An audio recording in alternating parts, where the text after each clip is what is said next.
আজ তোমাদের সাথে শেয়ার করতে চলেছি ট্যাংরা মাছের দুর্দান্ত একটা ঝালের রেসিপি। তার জন্য প্রথমে মাছগুলো নুন হলুদ মাখিয়ে নিয়েছি, আর এদিকে দেখো আলু, বেগুন, টমেটো, কাঁচা লঙ্কা, ধনেপাতা, পেঁয়াজ, রসুন সমস্ত কিছু কেটে কুটে রেডি করে নিয়েছি। এবার কড়াই সর্ষের তেল গরম হয়ে যেতেই তাতে মাছগুলো দিয়ে দুপিট লাল লাল করে ভালো করে ভেজে তুলে রেখে দিলাম।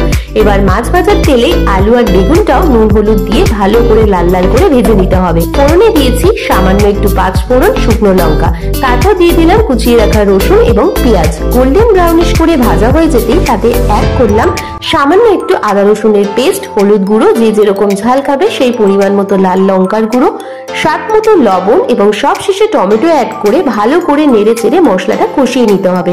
5 মিনিট হাই ফ্লেমে মশলাটা কুক করে নেবার পরই এতে অ্যাড করে দিলাম ভেজে রাখা আলু। অতি অবশ্যই মাথায় রাখবে এখন কিন্তু ভেজে রাখা বেগুনগুলো অ্যাড করলে চলবে না, যেহেতু বেগুন নরম হয় তাই এখন দিলে একদমই গলে যাবে।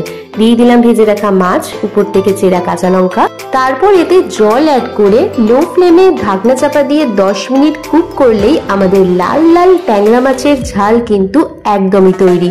নামানোর আগে ভেজে রাখা বেগুন এবং উপর থেকে ধনেপাতাটা অবশ্যই অ্যাড করে দিও। দেখতে যেরকম অপূর্ব হয়েছে, খেতেও কিন্তু দারুণ স্বাদের হয়েছিল।